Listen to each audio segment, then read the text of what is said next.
по последните 10 метра има някакво смущение, но в него се вижда една червена черта. Сега дали е риба, не е ясно.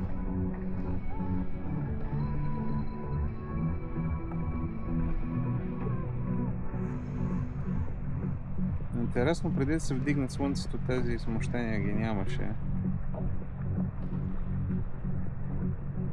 А от тук определено си гледам следата, че съм минал деве.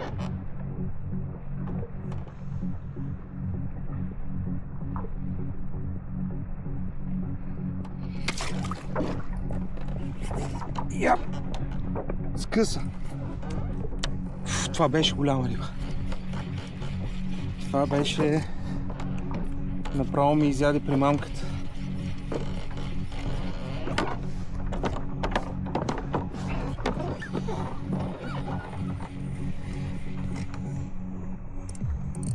Да, авансът ми е отворен.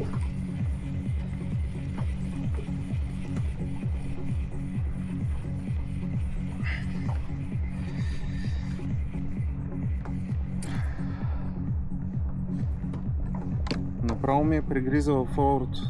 Мале. Не знам колко голяма трябва да е, за да захапе цялата примамка, така, за да ми отхапе и форото. Някой рофо сигурно с голяма уста.